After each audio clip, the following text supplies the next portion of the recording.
All right, Richard, go ahead. Good evening, everyone. I'm Richard Garriott, president of the Explorers Club. Tonight's Monday night lecture is streaming on Facebook, the Explorers Club website, as well as our YouTube channel. Tonight, we are extremely honored to have a very special guest who is one of the key leaders of the newest branch of the U.S. military. Brigadier General Stephen Purdy is commander of Space Launch Delta 45 and director of the Eastern Range of the Patrick Space Force Base in Florida, which controls the Cape Canaveral Space Force Station. And by the way, for those of you sitting in front of a Google capability too, the 45th Space Wing has what is in my mind one of the coolest patches around. And not only it's rare to get a chance to see a patch that includes both the Earth and the Moon and rockets in orbit as well. So if you get a chance to Google that, check that out. You know, General Purdy is responsible for more than 15,000 military, DoD, civilian, and contracted personnel. And as the commander, he leads the safe and secure processing and launching of both U.S. government as well as commercial satellites from the Cape Canaveral Space Force Station there in Florida. General Purdy is also the final approval authority for all the launches out of the Eastern Range, and that is a 15 million square mile area that supports an average of 25 launches per year aboard things like the Delta and the Atlas and the Falcon, as well as the Navy and emerging vehicles that we've talked about before, and I'm sure we talked about a lot in days to come. In addition, he manages the wing launch and range infrastructure that supports NASA, commercial, and missile testing programs. Tonight, we're going to be discussing the role that the Cape Canaveral Space Force Station, how its mission fits into the overall Space Force missions, and how the military's newest service is innovating to meet national security challenges of the future. You know, while General Purdy's first degrees in engineering and computer science came in my great home state of Texas, his 20 years in the military have brought him through his leadership into numerous programs prior to the Space Force. And I know we're going to touch a little bit on some of those today because in our pre-meeting, I asked him a wide variety of other of questions that he knows well. He knows the answers to very well, but sort of outside the original scope of the plan for the meeting. But I'm going to sneak a few of those in there. I'll also be asking him some of the civilian and explorer related current and future of how the Space Force can augment Explorers Club member work, as well as how Explorers Club members can help out Space Force and our global partners. And of course, I'll try to reserve some time tonight for viewer questions. Ann Passer, thank you, by the way, Ann, for helping put all this together today. She is the head of our lecture programs. She brought this together tonight, but she'll be sweeping questions from the various chat areas of those streaming platforms and forwarding them on to me. So if you see me glancing down at my phone, that's Ann sending some of your questions, forwarding them to me. But to kick us off, General Purdy, let me pass it back over to you to, first of all, give you an opportunity to correct any details that I may have misrepresented there in my introduction, or bring me up to speed or get us kicked off about the work of the Space Force and Space Launch Delta 45 there at the Cape Canaveral Launch Complex. Over to you. All right. Thank you very much, Richard. Nothing to correct. Really appreciate the warm welcome, and thank you to you and the Explorers Club for the opportunity for Space Force to talk a little bit about itself this evening. So with that, I'll give a quick sort of overview of Space Force as well as what we do in launch. So let me roll us all the way back about a year and a half, almost 2 years now, to December of 2019. So the Space Force was created. And to those that weren't kind of paying attention to space, it may have looked kind of sudden. To use a mythological term, Athena forming from the head of Zeus, right? But in actuality, this had been a long activity over the years. So when you go all the way back into the 50s, in the 50s is when we launched our first satellite for the United States. And in the 50s were the first DoD space acquisition organizations were formed. And in fact, in 1961, the NRO, the National Reconnaissance Office, was formed in secret.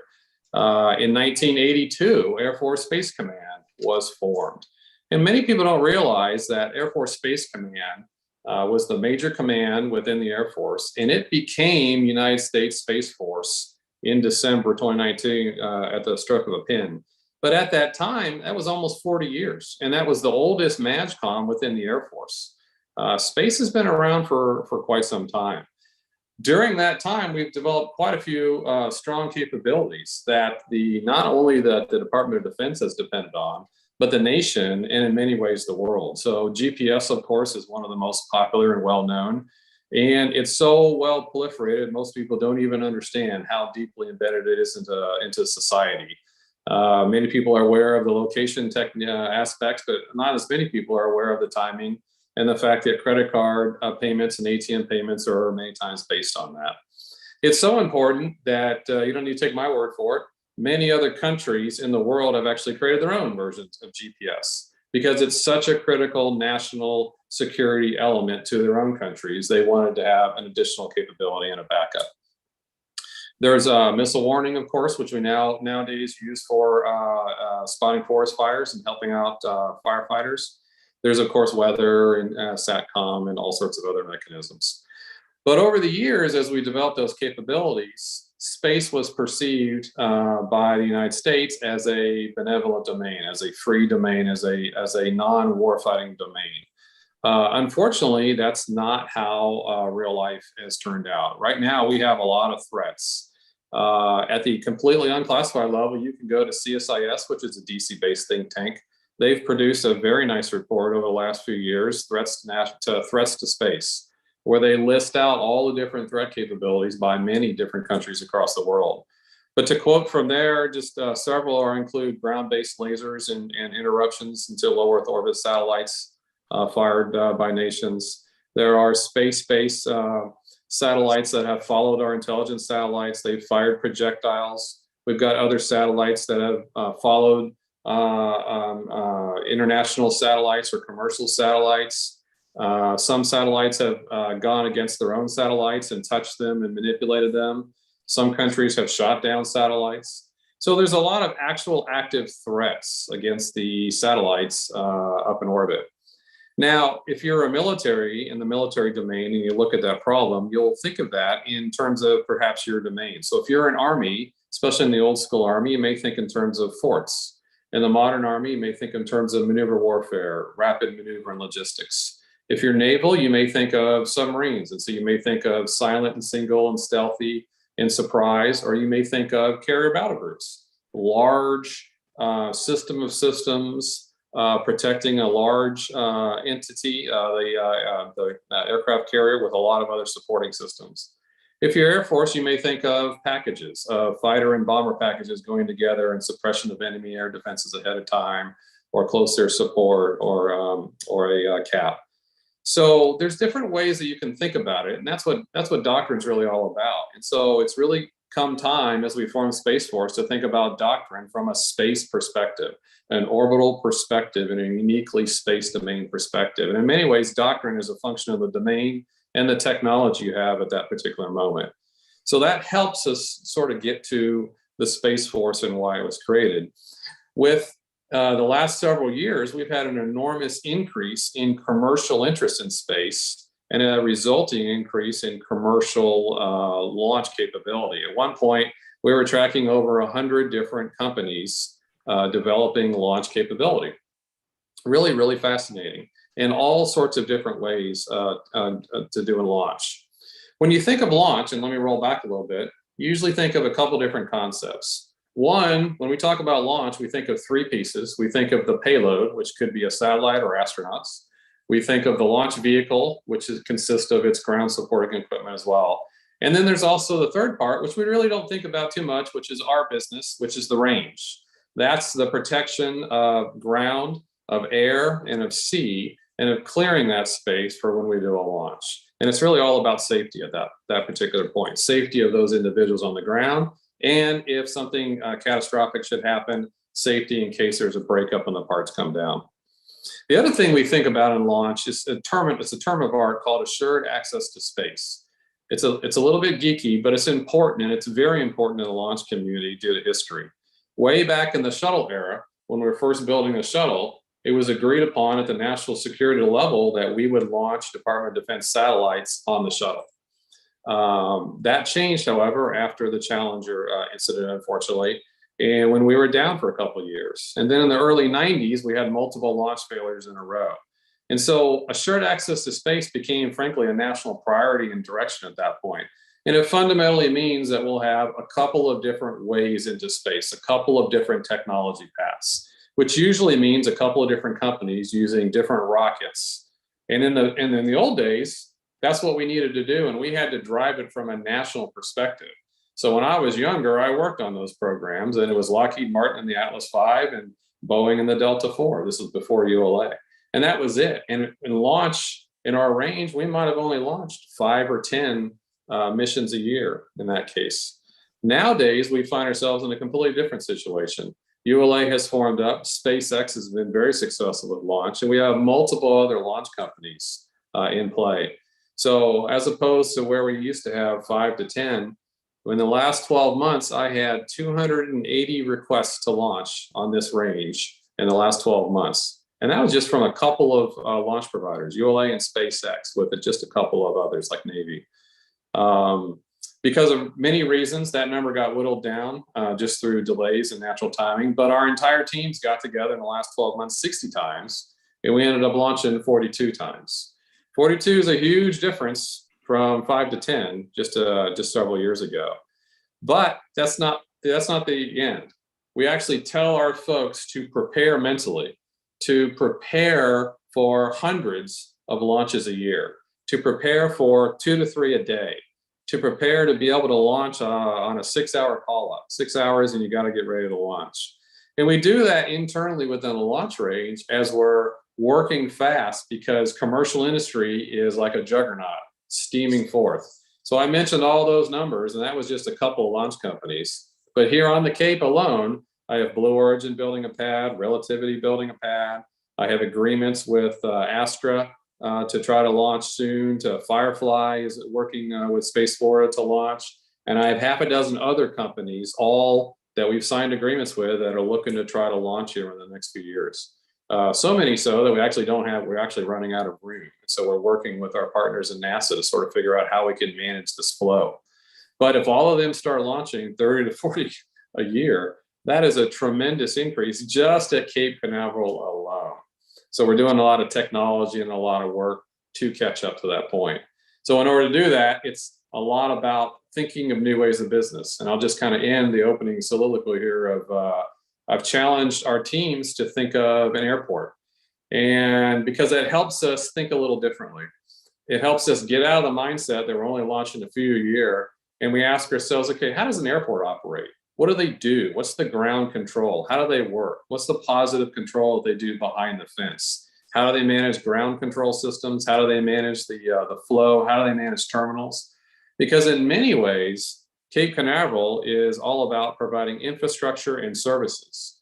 And the launch service providers, the Blue Origins or SpaceX or ULA, are in many ways the Americans and the Deltas and the Southwests that are coming in and using our terminals and then launching their paying customers, be they astronauts or payloads or whatnot.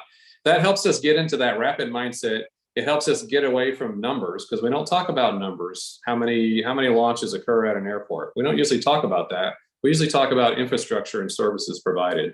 So that's helping us sort of reframe, and we add a little bit of innovation and technology change. And that's kind of where we find ourselves, all the way caught up now into how quickly we can catch up and keep up and stay in front of commercial industry.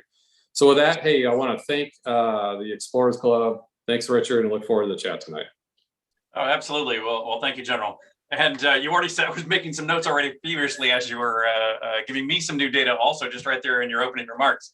And one of the first things I want to talk about, first of all, I was recently out at the Cape to watch the most recent NASA launch, the Crew 2 launch, and saw the buildings and infrastructure and launch pads now being occupied by the companies you just mentioned. And I was thinking about the fact that you said that we're running out of space on this 15 million acre site. But of course, each of those launch complexes has to be separated by a safe distance from each other. So those pads are spread out, quite a bit. But that makes me, when you think about this cadence of hundreds in a year and maybe multiples on a day, we're at this cusp where prior to the year 2000, all launches were government launches for every country on Earth. Since the year 2000, there are 7 of us, including proudly myself, that flew financially under our own recognizance, but still on government vehicles. But literally starting with the next crewed launch, the Inspiration 4 launch in September, which, by the way, will be an Explorers Club flag expedition. One of our members is, and we're wondering if the rest of the crew might also be joined by that. So it'll be a flag expedition we'll be launching as this next one. So speaking of these commercial partners, how is it that Space Force works with NASA and the FAA and commercial partners? How do you orchestrate that as a military component? Yeah, absolutely. Well, NASA and the FAA are probably our closest partners in launch, followed closely by actually the Navy, and I'll explain that in a moment. NASA, just from a closeness perspective, probably our closest partner, because many get the terminology confused, but the Cape Canaveral Space Force Station is the Space Force base up there. But just across the river is NASA's Kennedy Space Center. So Kennedy Space Center, of course, is where we've launched the shuttles from. Cape Canaveral is where we launched many different rockets from. It's where we first launched our Mercuries and Apollos and Geminis until they moved over on the Cape side. But both entities are so tightly intertwined, we actually can't launch without each other. So all the propulsives, all the liquid oxygen and whatnot, those actually flow in from NASA. NASA actually runs that and actually supplies the entire both spaceports. And we talk about them in terms of spaceports, but there's 2 spaceports sort of joined at the hip here.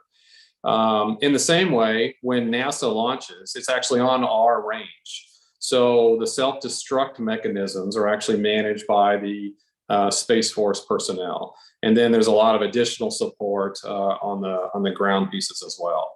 So sometimes we're launching on their side, sometimes we're launching on our side, sometimes we're launching on our side, but it's a NASA mission. So there's actually a lot of crossflow back and forth. It's all part of the overall range and scheduling that we do. And it's all part about the flow of infrastructure back and forth. On the FAA side, critically important partners, particularly as it gets into this commercial world. Perhaps not as close working relationship back in the day when there were only national security payloads. But now that there are actual so many commercial payloads, those commercial launches launch based on an FAA license. So although they're launching on a Space Force base or on the NASA KSC side, they have to follow our rules, our safety rules and things like that. They're governed by the FAA guidance process. And so the FAA guidance process is actually the overarching rule set that we all fall under. Many people get confused and think that we actually add additional rule sets. It's actually the FAA rule sets, and we all follow those. Sometimes we do that work, sometimes FAA. The partnership is great with the FAA. And in fact, the current lead of the space enterprise on the FAA side is Wayne Monteith. He's a former 45th Space Wing commander. And he took a lot of the innovations that they started a few commanders ago and adopted them on the FAA side and continues to push the ball forward. So many safety improvements that we've been able to do and get done on the base side, they were able to adopt. And in fact, they're the ones in the latest FAA ruling that come out. So an incredibly close partnership. And then of course, on the air FAA side, we coordinate with them regularly. Those 285 requests that we get, we then push those through into the system to engage FAA, local traffic, and international air traffic to clear lane corridors for these launches. And that gets to my third partner, which is the Navy. And the reason they're such a huge partner is the Navy has a huge presence, oddly, in the sea, right off of where we're launching. And so up in Jacksonville in Florida and up off the Carolinas and up in Virginia, there are some Navy bases, and they do naval exercises and activity. So as we're clearing FAA space, we also have to work with the Navy to make sure that there's not naval exercises going on, both in the air and in the sea. So we make sure that the corridors of particular launches and the particular azimuths that they go on are cleared. So it's a huge coordination exercise between all those parties. And I assume something that may not be obvious to other folks, but I think most people know that, or can speculate if they didn't already know, that we launch from the southern and eastern part of the United States so that the rotation of the Earth gives a little boost to rockets. But a lot of the trajectories, since you're not trying to make an orbit around the equator, you're actually making an orbit that travels north and south. So a lot of those launches actually don't just go straight east; they go northeast up along the coast, right? So, am I accurate in that statement? That's correct. We have a couple different paths that we usually take, but one is a northward along the coast, and so it basically follows the coastline. We'll have another one that kind of goes more equatorial, so slightly horizontal or slightly south. We have another one that goes straight down into the Atlantic, into the South Atlantic. The naval shots like that because it goes all the way down off the coast, the west coast of Africa, by Ascension Island, where we actually have some of our personnel, and that's actually a third site that we maintain down there. So depending on what the company's trying to do, exactly, they'll have different paths through the ocean. Yeah, and then actually, I was going to add, we just started recently, for the first time since I think the 60s, doing a polar launch out of Canada, or out of the Cape, where we sort of do a dog leg and then go due south, right over Cuba, which is really an interesting launch for us. Normally we'll launch those out of Vandenberg, but that's a new thing. We've done it a couple of times, and we're probably going to be doing it quite a few more, which has actually caused us a lot of excitement because it goes all the way down the coast of Florida. I'm going to throw in a question from one of our viewers because it's topical to where we are in the conversation, which is Chad Walker asks, why does each company need their own launch pad? I, of course, also know the answer to this question, but I'll pass that one over to you. Well, so that's a great question, and one we're pursuing because we're running out of room. So we're pushing hard at some of the new companies to develop joint use pads. But one of the primary reasons is because there is a lot of support infrastructure that's required, especially if you build a larger rocket. There are, depending on your fuel, LOX tanks, RP tanks, or hydrogen tanks, or hydrogen tanks. There's all sorts of storage of pieces. There's also your how you build your rocket. Do you build your rocket somewhere in the United States and then transport it? Do you have a staging area? Do you then have a large activity where you bring it out? Do you build it? In the old days, we used to build them vertically on the pad. It would take years. It was horrible. But that's what we did back in the day. We've gotten to the point more and more where we build them not on the pad, and then we roll them to the pad, either lift them or bring them vertical. So there's a couple different reasons for that. It's a lot of the infrastructure, depends on the company and how they're doing it. But there's two interesting aspects. One is that some companies are attempting to build a clean pad concept, which I really favor as a real estate owner here. Where they basically land the booster, they have some supporting trucks and equipment, they roll it out to a clean pad where there's nothing there, and then they launch and then they leave. So I'm super excited on that prospect. And then there's a couple others where we're trying to encourage them, especially if they're really small, to use a centralized pad, and then maybe you can have different quadrants for their supporting equipment. Let me ask about that clean. I'm not familiar with the clean pad concept. Are you suggesting that the clean pad is as clean as, if not a flat piece of concrete, maybe a flat piece of concrete with a flame trench or whatever else might need, but otherwise there's no strong arm or other thing that remains on the pad. That all comes and goes with the launch vehicle, so that whoever's vehicle comes in next is not encumbered by whatever it is they've brought. Is that accurate? That's exactly right. They're attempting to basically with a flat concrete pad. And I haven't seen all the drawings and whatnot, but some of these companies intend to launch fairly soon. So we're in talks with them to understand their designs, their safety pieces or whatnot. But this is a clean pad such that we don't even have electricity run out there. It is just a concrete pad out there. And then they're very much like a TEL concept, if you're familiar with military, where they just roll it up and they angle it up and they have supporting trucks. So super, super fascinating new improvement. There's a lot of really interesting technology in launch nowadays.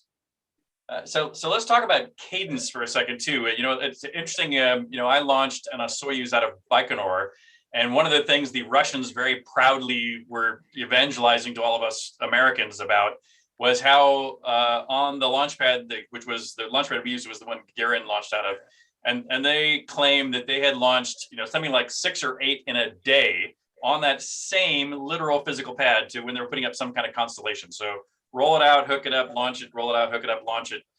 Must have stood them up fully fueled, I'm guessing, because I can't imagine how you could fuel them that fast. But I really don't know.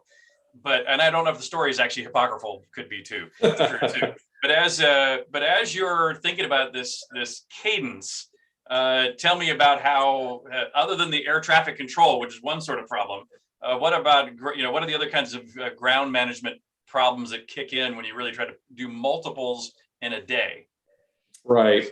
Well, it's funny on that story because I'm trying to think how they would do that too. Maybe they rolled out solids and they didn't have any ground infrastructure. It helps to use the airport model again to help people sort of understand when we talk about multiple per day. In an airport, if you're going to launch a big, heavy, big jumbo jet, that's going to take off, and you're going to have some time in between it. It has time, it has space on the ramp, and it has space in the air, and you don't launch anything because of air turbulence. However, you have smaller aircraft, commuter jets, and then you have the super small little Cessnas, and those can almost take off vertical, right? So then you got helos, which will. So each one requires their own infrastructure. Smaller ones require smaller infrastructure and smaller space. And so it's the same way for the range. And when we want to launch multiple in a day, we're really excited. We've almost gotten to that point where we've launched a couple in 24 hours. We were prepped multiple times, and each time there was a delay in the vehicle that delayed us out of it. But in the correct configurations right now, we can do it. If you have, for example, in the space world, the most critical probably piece of technology outside of solids, most of all of our stuff that we're launching are liquids, our liquid fuel. So there's liquid fueling delays, is the concept of our command destruct and automated flight termination. From a range perspective, being able to terminate, i.e. destroy the rocket when it goes out of bounds, is critically important because it's a safety issue. And so right now, the pattern that had been for many, many years is we have a huge infrastructure in place to follow the rocket, to watch the rocket. If it goes out of certain lines, we verify, and then we press a couple of buttons, which sends a destruct signal up. We're working, it's actually a mandate within the Space Force to automate that entire process. SpaceX currently uses an automated process. And each one of the new companies, as they come on board, are working to build in that automated process. That allows us to eliminate a large amount of infrastructure that no longer has to be up at all. That would have been mandatory, that would have forced us to delay the launch because a particular piece of equipment or radar or telemetry wasn't up. So if we have an automated system, or maybe two automated systems, it becomes much easier. And in fact, in many ways, SpaceX Starlinks are a good example. Very minimal overhead from a range perspective and a launch perspective. It's a well-known, well-greased machine. If, however, we're doing a large, heavy, say a Delta Heavy, big, expensive, heavily mission assurance vehicle, that usually requires all of the infrastructure in place. And we have to make sure all the people are in place, all the machines are up, all the backups are up. And if any one of those criticals goes down, we go down for the launch and we have to delay. Those become very problematic because you have to reconfigure those, and it still takes a while to reconfigure that equipment. So that helps give a sort of a context of how we can manage multiple, especially as some of these smaller companies come on board, which we like to call affectionately sort of bottle rockets. They're very small, they launch very small payloads, but they have very small overhead. Those things could launch fairly quickly, while we have the more slower jumbo jets, if you will, taking their time, and then they'll get off and launch. It's fascinating to hear from that ground infrastructure perspective, because I know this story from the other perspective, which is on the inside of SpaceX, where even on their manned, crewed, I should say, launches, first of all, their rocket is capable of turning over and landing on its own, so you can't use angle of deflection as a reason to destroy it necessarily. And but so they were trying to get rid of the crew's ability to, for example, eject, separate, from the booster, under the logic of it's by the time anyone on board the crew was aware of the hazard, it's too late, and only an automated system was actually capable of making this decision. And yet, I think at least at this point, NASA still has you have to have a manual override on the inside for the crew. But now I also understand that it's this, I hadn't thought about the cost of the destruct and the ground infrastructure that could both delay the actual launch, even if the rocket is fine, but there's a failure in the process to detect and make the decision about a destruct decision. that is Right. a new level of speed and cost that you can improve. Exactly. Well, that's actually an interesting point. So, right. So you've got the rocket, it could be fine. The payload could be fine. The humans could be fine. And even where the booster lands, if it's SpaceX, so it lands on, on one of their ships, it's fine. And the sea state's fine. But a telemetry dish goes down, and that telemetry is critically important. And then we have like one other failure. So if you get a couple of bad failures, usually we have three. We usually try to have three. So we have two up at always. But right. And so in the same way, interestingly, so when SpaceX takes off, they have to make sure that they can land their booster. So that becomes a limiting condition, or at least a discussion among SpaceX leadership. Hey, do we like the sea state? Are we happy? Are we comfortable? Is the ship okay? And can we land? That wasn't a worry back in the day. We just launched. So with each one of these new technologies, we're able to resolve ourselves of old, but then there's usually some new considerations in play. Yeah, I'm going to switch tracks here to Meade Treadwell, who I was with recently, just a couple weeks ago, at the Explorers Club hosted the Global Exploration Conference in Lisbon and the Azores in Portugal a couple weeks ago. And one of the topics we were discussing a lot there was space debris, as well as asteroid defense. Broadly, I'll just call it space situational awareness. And something we had discussed prior to tonight was, the amount of space debris that's up there, including there was a purposeful destruction of a satellite by a foreign country to kind of test their capability to do that. That has created a substantial cloud of debris that's in low Earth orbit. There's always the risk of collision of all these new satellite constellations in low Earth orbit. The intersections of potential debris or objects in space is becoming more significant. Even from a launch perspective, I presume you have to launch through some of this array. Tell us what Space Force is doing, both for launch safety, for operational in-orbit safety, for military awareness, the whole gambit. Sure, absolutely. It's funny when you talk about launching through debris, I'm always reminded of the Wall-E movie and the opening scene, or later in the scene when they take off through all the debris, right? So we're not there yet, but we are worried about it. And so in one of my previous jobs, I'd actually managed space situational awareness. We call it space domain awareness now. So I am familiar with it. We actually have an entire Air Force or Space Force now organization dedicated toward using worldwide Space Force assets, joint assets, and commercial assets, and integrating that data together to try to track where all this debris is. And then we actually release that data out to the public on spacetrack.org for public tracking and use. So it's a big exercise, and there's a lot of work that's being done to look for those potential conjunctions of space debris and active satellites, or two space debris items or two active satellites. When we do launch, we do what's called a COLA analysis just prior to launch, a collision avoidance. And that will produce a report, a timeline of our entire window with specific sections blocked out, usually down to the second.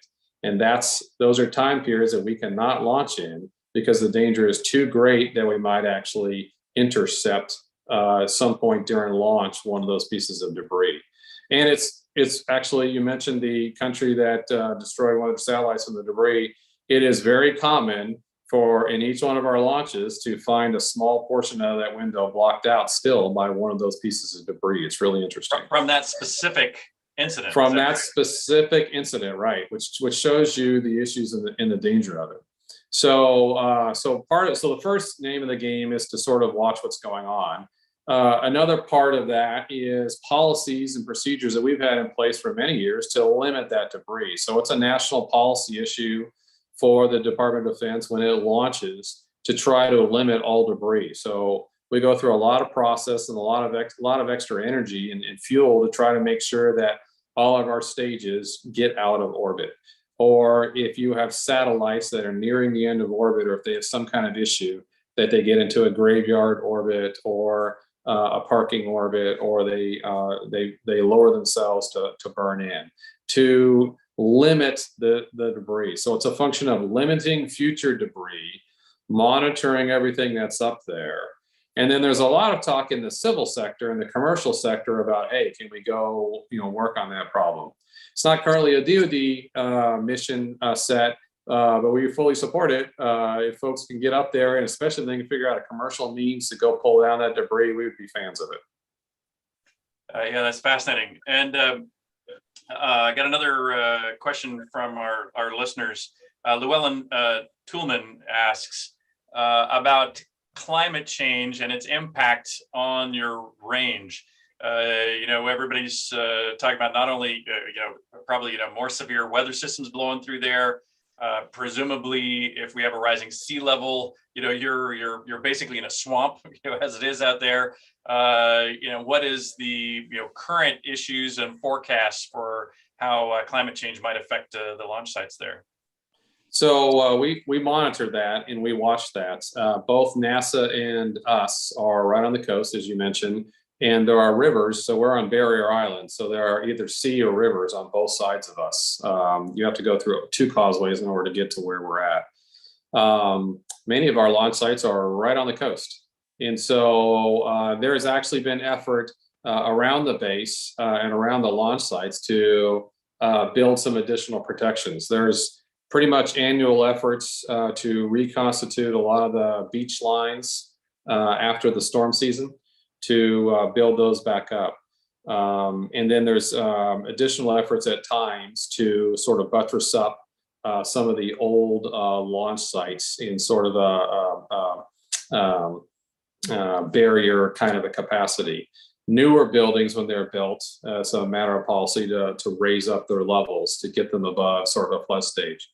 We're helped by a unique aspect of geography, and it's one of the reasons why NASA built here, is this, for whatever reason, this sort of geographic area that we're at, we've not tended to have some of the more destructive storms that have occurred. We certainly have our fair share of storms and tides and whatnot. It helps that we tend to not have as many as those other storms in other locations. But it's certainly an effort that we keep an eye on. It's certainly an effort that we work on, particularly new activities are done. And we have an entire environmental section, as does NASA. As you mentioned, we have thousands and thousands of acres of wetlands. And so there's a huge environmental action for not only that kind of effort, but a lot of other environmental aspects that we have, environmental protections, we have a lot of endangered species and things like that. Yeah, and Chad Walker, another question from one of our viewers.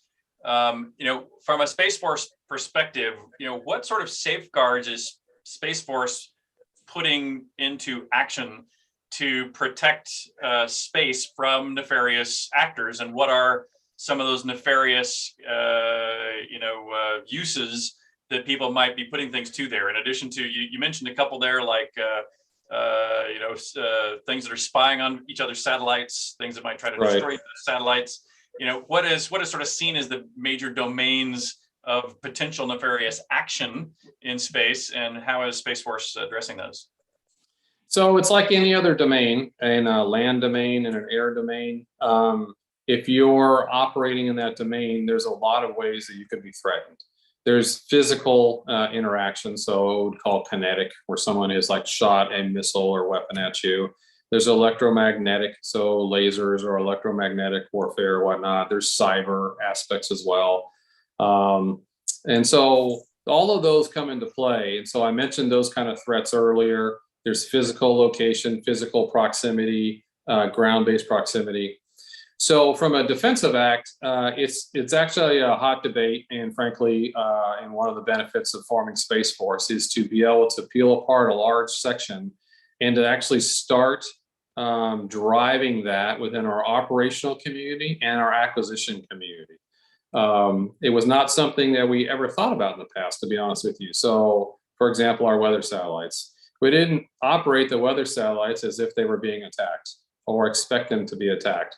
Or our GPS satellites, we weren't really expecting. We've had issues with jamming for years, of course, but not physically attacked or data downlink. Same thing with MilSatCom. And so now we're actually starting to do military types of things, techniques, tactics, and procedures. TTP is a common acronym in our world about, hey, what are the kinds of things that we can do? Can we maneuver? Can we act differently? Can we do some supporting activity? Can you have a buddy, right? So in the naval picture that I mentioned earlier in the talk, one of the ways that they get around the world is they form a carrier battle group. So they have a large, important system, and they have a lot of supporting systems around it. So in the naval world, you'll maybe have subs that support that carrier battle group. You'll have aircraft that support, looking for other aircraft and sea-based. You'll have Aegis cruisers. You'll have offensive, defensive systems on board and off board. So all of those are the kinds of thoughts that we're having as we start to look at our next round of satellites and our current satellites. Hey, and that's one of the problems in space. You can land an aircraft and modify it fairly easily because it's right there. You can touch it. It's very difficult to get up into space and modify existing systems. You can maybe do some software updates, but putting an offensive or defensive system on an existing satellite is a non-trivial activity. And so those are the kinds of things we're thinking about. Hey, all right, what's up there? What can we do? How can we operate? And for our upcoming systems, hey, how can we be better? How can we be faster? How can we be more military-esque? So I'm not going to go into obviously a lot of details because they get classified, but those are the kinds of things that we think about. And those, if you look at the other domains, there are lots of examples in the other domains of ways that they approach that same exact problem.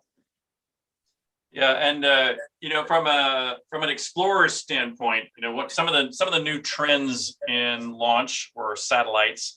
For example, Bennett Davis asks about Pico Satellites, and these launch vehicles that are being created to put on-demand tiny things up, and it turns out those have uses that are not just civilian, military, but the full spectrum is incredibly valuable. So how, from a launch range standpoint, are you dealing with, moving from the big players to smaller and smaller and smaller players with higher and higher levels of frequency? We touched a little bit about the clean pads and that sort of thing, but it still must be difficult to manage with all these new actors. Right. So it really becomes a discussion because especially a lot of the newer actors, they're much like a Silicon Valley mindset and a startup company mindset. They're going faster and they're developing business cases and whatnot. Then we bring them into the FAA conversation and the range conversation to add in a little bit of safety and the FAA licensing piece. But we still try to respect their need for speed and for being able to launch as fast as possible. So we really work hard to sit with them to sort of explain all the different aspects, to talk to them about the different pieces that they need to do. We walk them around and show them the specific locations, and we talk to them about the different frequencies that they want to use and methods that they want to do their business.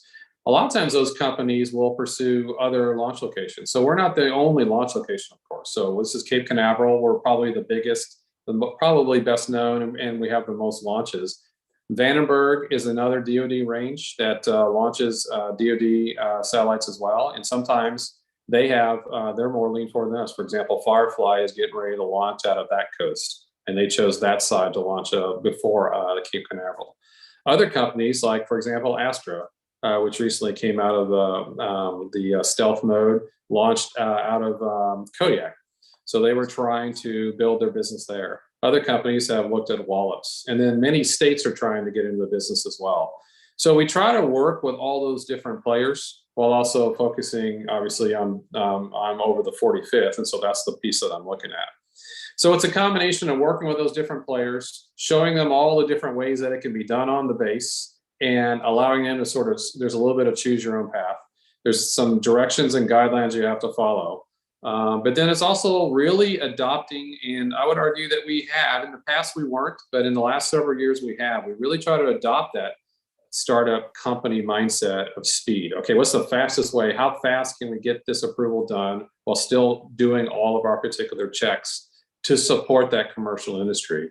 Because we're very determined to try to support that commercial launch industry, because that means the DoD can use that launch capability. We have lots of my acquisition brethren on the West Coast and in Kirtland have all sorts of interest in all sorts of small rapid launch. One of my old organizations worked the swarm satellites with the swarm company and is working with SOCOM to try to figure out, just to exactly your point, what are interesting new ways that we can modify and use some of these pico and nano satellites for DoD purposes and benefits.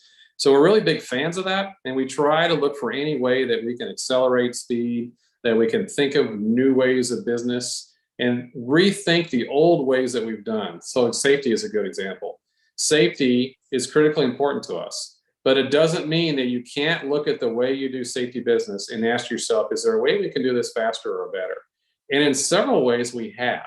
We've done deep studies to figure out how can we do things a little bit faster while still maintaining that safety realm. And there's several improvements we've been able to do along those lines, and that FAA has also adopted as well.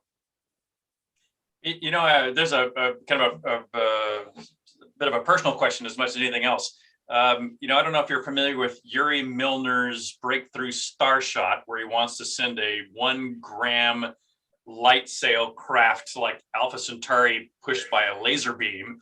Or my wife Leticia was recently part of a startup that was trying to do beamed energy propulsion, which is now on the NASA roadmaps. These are really exotic forms of launch capability, or that require quite a bit of different infrastructure than a launch pad with chemical rockets. Right. Have you guys had that? Has that even come up yet as a discussion? These sort of super exotic launch possibilities? I have heard those in the community, not specifically on our range. It doesn't mean that we're not supporting and engaged in those discussions, but some of those may be better, discussed like in a New Mexico spaceport or other kinds of activity. When you're talking about some of those kind of activities, for example, spin launch, I think is out there in Cartland. Oh yeah, so we're super interested in, right. So we're super interested in that one. That's on a state spaceport. But very possibly can be used to launch very small sats in really interesting ways.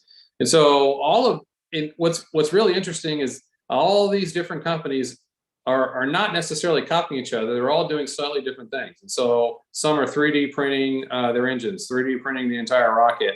And so when it comes into the military aspects, sometimes it's a conversation about how to integrate that into a range from a launch and support and a safety. And sometimes we get into that discussion from on the left side, on the acquisition side, about, hey, how do we follow this from a mission assurance perspective? And how do we follow this manufacturing? This is something brand new. An example of this is we have an established process where we have our acquisition personnel sort of follow the build of a launch vehicle through the production floor. And then, of course, that vehicle then makes its way out here. And so we pick up that activity and follow that activity of the satellite or the launch vehicle as it maneuvers around on the Cape. SpaceX, of course, as they land their rockets, they bring it back to the Cape and it stays here. So they refurb them here. Well, that's not business that we were used to doing, as a business of refurb. And so that was a discussion that we had on the Department of Defense side about, hey, something new's going on. So how do we follow that process and build that into a regular routine, which we've now since done. But each time one of these new companies comes up with a new plan, it becomes a new discussion about how to support. I mentioned one of those companies, for example, wanted to launch from the clean pad concept. That's completely different for us. We're excited about it, but also we have a lot of questions. So we're excited to engage in it, but it definitely has a lot of discussion at the beginning while we sort of try to understand what the newness is, what's different, and how we integrate it.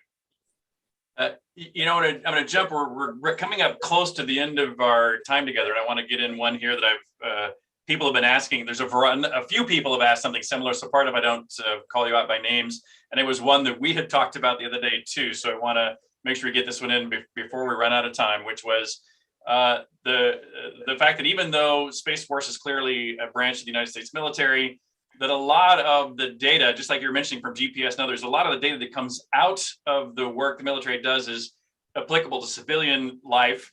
And it turns out we're also in the unique moment where not only are our explorers, like the Explorers Club, can lean on that data that the military is pulling in primarily for its own purposes, but also the reverse is now true, that there are a lot of commercial activities that, if anything, are now leading the way from acquisitions of certain kinds of data that the military needs to process both for our national defense, but frankly, those results will also be often returned back to the civilian group as well. And one of those was this sensor arrays that are being built around the world. In fact, one out in Portugal. We were talking again at the Global Exploration Summit. Portugal is building one of these commercial radar units to help identify and track space debris. So can you mention a little bit again about how you, the Space Force, might be interested even hearing from explorers about some of the data that they might be pulling out of the ocean or the airway or in space? Absolutely. Well, as we're forming Space Force,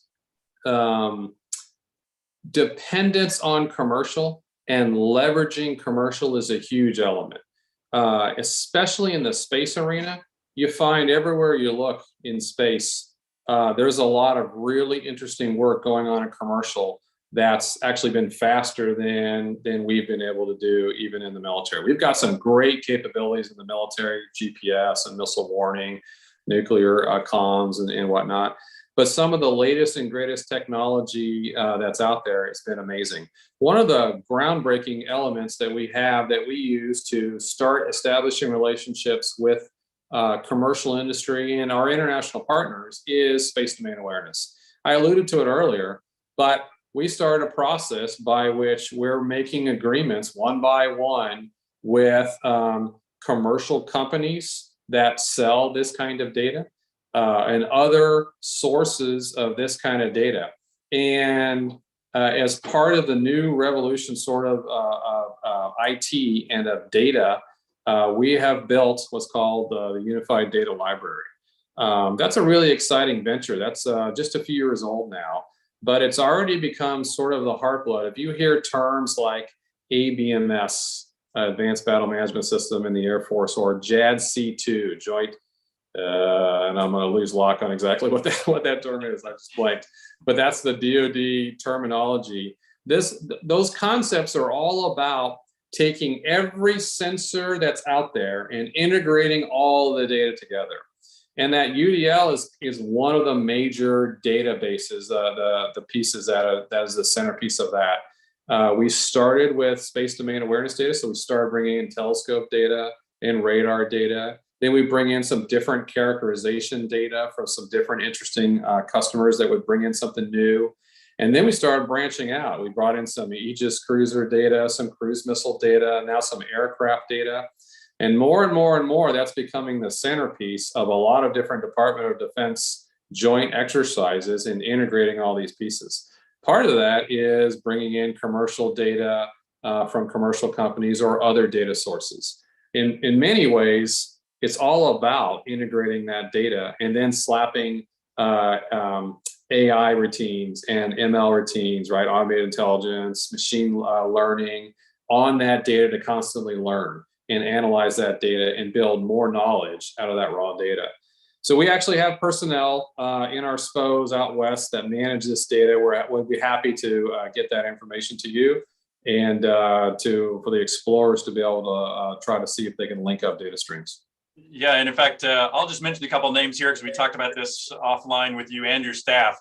But by the way, people that think they can either make use of this data stream or offer data into this sort of data stream, you've got Major Dan Kimmich and Ms. Cheryl Thorpe.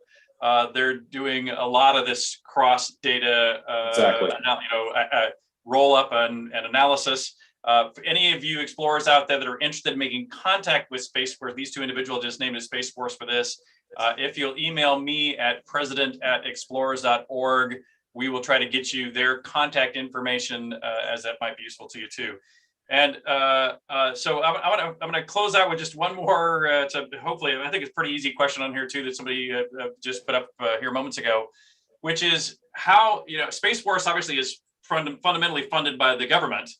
But from a launches standpoint, do these commercial providers pay a fee? How, what's the economic relationship between Cape Canaveral, Space Force, Kennedy? How do these things all relate to each other economically?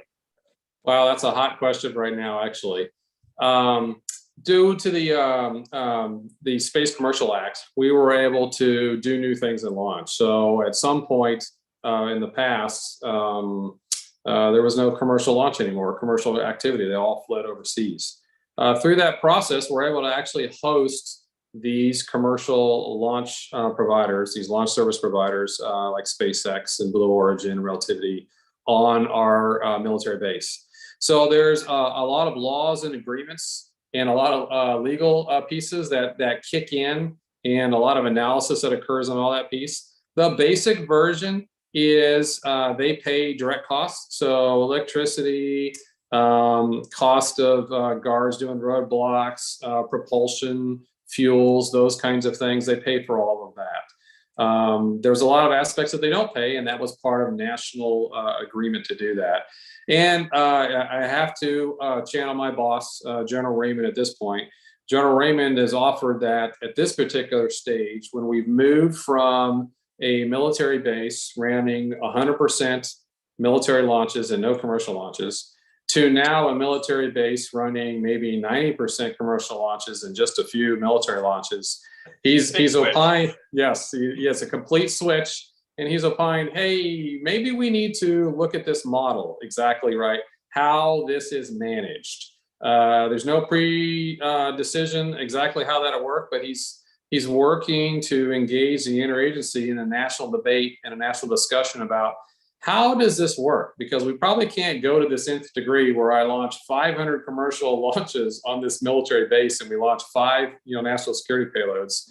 We just probably can't afford that structure and infrastructure from a military perspective in that end game, that logical conclusion. So we're trying to figure out how can we revive our business processes and sort of adopt normal business processes and exchanges as we do that. So that's a current item of discussion right now. It's a pretty hot discussion, a little political, but it's a good one to have and it's really exciting to have that discussion because of the success of the commercial market. We're having that discussion because of the success of American companies. So I'm really happy to have that. By the way, I can't tell you how much I agree with that. That's a great place to wrap our conversation. I want to throw one thought on that, which is, when I flew myself just a decade ago, the agreements that you're talking about that are helping to facilitate that did not exist. If I wanted to send 1 byte of data down from the space station as a private citizen, I had to pay my fair share of the launch cost of the TDRS satellite network, which meant the first byte was a few $100,000 in literal cost that would have cost me if I used it. And since then, they put the laws in as you've just described. That has really helped, build this great commercial era we're in. And now we have the reverse problem, which is it's actually been so successful. We got to figure out how to get commercial off the back of the military, so to speak.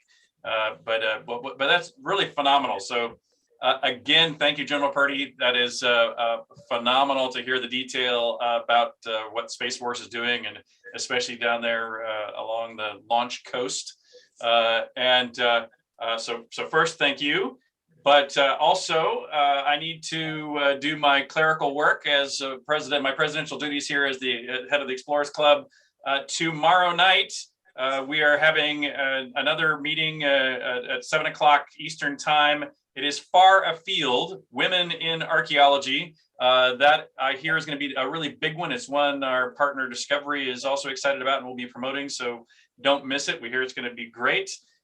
Thank you, Ann Passer, for putting this together. Thank you, General Purdy, not only yourself, but also your staff. I know we had quite a few of your team also helping pull all this together. Thank you, all of you, for watching. And that's really a wrap, unless you want to have a last word there, General Purdy.